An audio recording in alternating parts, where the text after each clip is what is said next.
be natural, just be yourself. So many people being false. People don't like false. You don't want to see false things. See through it. Just be yourself. Yeah. Don't put anything up there that's not you. Listen, and I will say as well to kids as well, a lot of social media is not real. They believe what they see on there and it's not real. You know, so you've got to be able to see through what's real and what's not real. Yeah, I understand. 100%. Totally understand what you say, because we are just like that. We just be ourselves. We make mistakes, but we just carry on. I sometimes ask to do things. Yeah. And I'm like, 13th and final round, you know what to do. Hit that subscribe button now. 13th and final round. This man doesn't even understand how much I watch his content online. You know what? For someone of your generation who understands the digital era and works it so well, it's remarkable. Do you realise that? Listen, I don't think I work it well, to be honest with you. You do all right. I get told off by my sons, you're posting too much, you're doing this, you're doing that. I post for myself. I don't worry, I want to look back on my page and have memories on there, as well as doing things for Johnny's career and my career, but mainly it's for my personal. It's like a photo book, isn't it? You're looking back, you know. That's good. So you know what? I was just talking to Jimmy Moore before, and JB Moore said, I was saying to him, at these press conferences, fighters just turn up now and they just say, yes, I'm looking forward, this, that, and the other, and it can be quite boring, right? And then I used to train with Naz in the 90s, and Naz used to use this opportunity to say himself. Can you imagine Naz now in this era? I thought it would be crazy, right? That's what I love about you. Yeah, because you didn't have social media back then. Yeah, exactly. But what I love about you and Johnny is, and people always ask me, because I've got a big social media account myself, they say, can you give me some tips? The tip that I can give people is get it as closest to you as possible, be yourself. My tips to anybody is just be natural. We haven't chased anything on social media, and I still wouldn't. It is what it is. If it finished tomorrow, it finished tomorrow. But just be natural, just be yourself. You see so many people being false. People don't like false. You don't want to see false things. See through it. Just be yourself. Don't put anything up there that's not you. You know.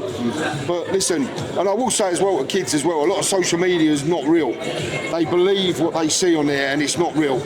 You know, so you've got to be able to see through what's real and what's not real. Yeah, I understand. 100%. Totally understand what you say, because we are just like that. We just be ourselves. We make mistakes, but we just carry on. I sometimes ask to do things, and I might stutter or stumble, but I don't do it again. It is what it is. It's real life at the end of the day. Right. Do you know what I mean? Yeah. Real people make real mistakes. That's right. So the minute everything's polished and this and that, Perfect. it don't look right. This world's not perfect anyway. After that last fight with Dave Allen and all the rest, I love your son, I love Dale Allen.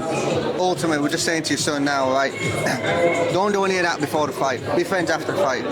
Just get business. I think Johnny was a bit too nice. Listen, they're mates anyway, right? They respect each other, so that'll never go away. But I think Dave old-manned him a little bit into making him think he was too much of a friend. It's business now. Be friends afterwards, and I think Johnny's got a little bit of something burning inside him. He's learned now. He's said it. Listen, you're all learning. I said about life, you make mistakes, and in life you're always learning.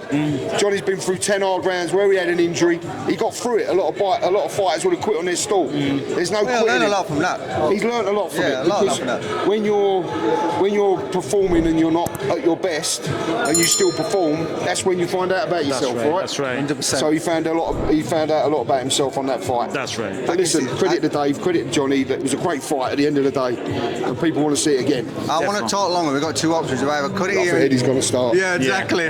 Should we come back to it after? Yeah, we'll come back to it after. I've got a couple more questions. We'll do it after. No problem. Bosh.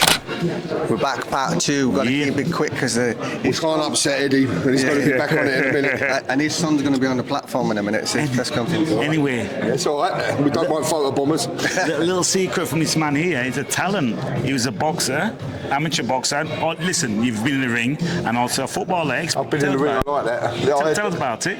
Wait. We're filming here, mate. It's all right. How are you? Great. 10 amateur fights, one won 7, lost 3. Yeah. And I used to play for football for Latin Orient as a schoolboy. Come through, Kane. Just run through. Go. Go on. Yeah, loud. And used to play football for Latin Orient up to the age of 16 before they got rid of me. Did they? Why did they get rid of you? Probably not good enough. I was always too big, really. Not fat. I'm fat now. Yeah. I was always like, when I was 15, I was about 17 stone. So you don't see many footballers 17 stone. You do a lot I of was, weights and stuff. yeah, just through the boxing training, you know. Just I was always big. I was always fit, never overweight. But yeah, obviously, probably just not good enough. You know, used to play at a good standard. Played with a lot of players that turned professional. But what I found, and I'll say this to any youngster out there, I was football and boxing Together. and I was good at both of them, and they did complement each other up to a point, but then there must have been at one point where one sacrificed the other and both fizzled out. But listen, I say to all my children, we've done it, play as much sport as you can, try and get as high up as you can, and then you can look back on it with good memories. That's you know? right. Exactly. So have you got any photo memories from your amateur boxing or football? What you look back at? Amateur boxing, I always remember my first fight. I boxed for the Lion ABC in London.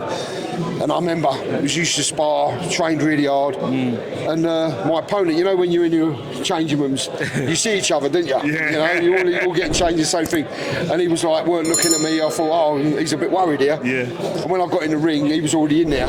And all he was doing was staring right at me. And it hits you. You think, I'm here to have a fight now. Come on, Eddie, you can come through. Come photo bomb, Eddie can photo bomb. And I just thought, bloody hell, I'm here to fight now. Then it hits you. Wow. For the first time, and thankfully I won that fight. But listen, I was all right at boxing, but I loved the training, but I probably didn't love boxing. And you've got to love it, you know. To do it, you've got to love it. Like I remember one day, it was Christmas Day. I was going from my house to my sister's house, being driven, and I see one of my teammates from my club jogging, and it weren't me jogging, and it hit me. If I wanted to get anywhere, I'd be out jogging. Do you know what I mean? So there's difference between doing it and loving it. Well, what you've seen so far, like the jogging and what you've been through as coming up through amateur, like the training and stuff, you've implemented that and passed on to your son, right? Listen, I'll be truthful with Johnny. Sometimes I used to work really hard, like my cheese business. I'd come home from work, be sitting on the settee, say, Johnny, we'll give training a miss tonight, eh? I don't fancy it, or I didn't fancy it. And he'd say, if you ain't going, I'm getting a bus. He used to come down, and obviously I'd take him, you know, but he's always been dedicated. He wouldn't miss a session, and that's not from me, that's from him. That's you know, awesome. That's cool. it's not. Trust me. Like we've led all our kids into sport and do this, do that. Try as hard as you can, but he will not miss a session. He will not miss it. So that's from him inside. So that way you give you a chance to be as good as you possibly can be. No regrets. No regrets. Yeah. If you get in a ring and you lose a fight, you lose a fight. But not because you haven't trained hard Yourself.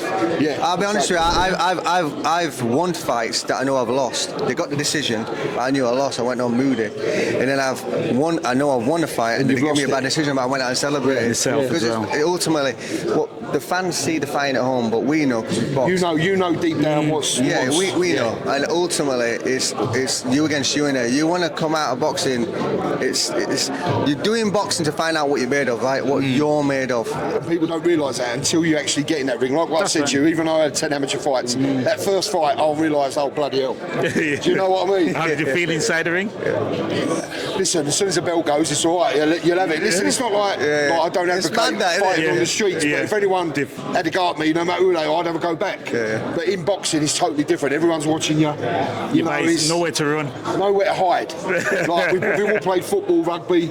You got other players on the pitch to help you. Leave it there. In the boxing ring, there's no one to help you, and you're going to get bloody hurt. You're going to get found out, aren't you? Yeah. You're probably going to get found out. As you said it there. Most boxers, 99% of boxers, they do it because they're testing themselves. And they've got a special breed. Boxing, young men, young women, special breed of person. And no matter what happens in boxing, they deserve more respect because of what they go through. Not only in the fights, in the training. I've seen Johnny come home, like he used to spar Dubois a lot. and he used to like match him, but he's come home busted up because Dubois tries to take your head off when you're sparring. And I've seen Johnny can't even eat because his mouth's all done in. People don't see that. You know what I mean? They just see the fight. And if you have a one-round knockout, oh, your opponent's a bum. If you don't knock him out in one round, you're a bum. Can I just say something? Right. We could be more viral on our channel if we was to clickbait fighters, get fighters to say certain things and cut it all up, right? We know it's going to take a couple more years. The fighters love us, the people we interview them the first time and they fall in love with us straight away because we're not clickbaiting them. So we'll go the long route, right? Go the long route. The long route is the best route. Yeah. But what we don't want to ever do is say to a fighter like there's someone like Simon Jordan who just says what he feels, right? No, he says what he feels, and from his perspective, he's saying because he's selling it because he's money for exactly. it. You know, he's never been in the ring, and I respect his opinion, right? We need them type of guys, but we as ex-fighters can never criticise. Right. We can't criticise another fighter. Well, that's what I just said. I don't class myself as an ex-fighter. Although I had 10 amateur fights, I respect what these young men and women do. You know, and people, especially having a son who's a fighter, you respect it, and you can never, you know, even like when Dubois lost to our good friend Joe Joyce. Johnny was Joe's main sparring partner for that fight. People saying, "Oh, Dubois a quitter. He's this." You have your eyeball rolling about in your head, in your eye socket, then tell me how you're going to feel. Do you know what I mean? Listen to me. Well, like you said, you don't class yourself as a fighter. I class you as a fighter because you had 10 fights. You even if you had one fight, I suppose you're going to the ring, you've been hit. You class yourself as a fighter. I just fight with chicken balls now, though. No. But listen, I've just overheard you that you had a cheese business. Can you tell us about that? Still got the cheese business. I don't work on it physically now. My main suppliers, they've took that over. So it's just a lot smaller than what it was. But at one point, we used to sell 30 tonne of cheddar within the M25. That's mad. Like block cheddar, grated cheddar. Been a big part of my life. It's been a hard part. What's the company called? Is it called Bosh? No, this is something else. Bosh. It's JWF Services Limited. We used to have a brand called Creevale Cheese, and going back 10 years ago, 90% of calves in London would have had our cheese in it. You're a proper entrepreneur, you. You're a proper entrepreneur. A proper entrepreneur. No, but I'm just hard worker. Just listen. I'm not saying entrepreneurs make money. I've not lost money, but I've not made money. I've just worked. You worked. Do you know doing what I mean? something all the time to keep. Like we had a lot of bad debts in the cheese business from people that I trusted. Yeah. You know, it's I've just. all been there. Oh, that's why I've never knocked anyone in my life, and I never would. And people can testify this. I've owed people a lot of money through the cheese, but I've paid every person up every penny I owe. That's good. And I'd rather go without than knock someone. That's because I've been knocked myself. I know what it's like. It's not good. I could talk to him all day. Right? You'd have to come for a Chinese right now. Let's do it. Listen, Johnny Nelson's just joined our team. So we've just said this to your son, right? Johnny's joining us. So we started podcasting, but now we're going on circuit as well, right? We want to get you and Johnny. Johnny's already said yes. We'll come along and do the podcast. You're good people. I don't know you, but you're good people. No, thank you. Appreciate it, mate. No, appreciate it. Yeah. And where are you from? Leeds. Yorkshire. Up the Leeds. Got a big. I was at a Peterborough game because I do a bit with Bad Rhino, and they sponsor Peterborough. They played Leeds in the FA Cup. Yeah. And one of the players, he come up to me, the Leeds player, shook my hand. So up the Leeds. Johnny's got a big following. I'll let you into secret. I know the Leeds United sport. Who's your sport? Man United.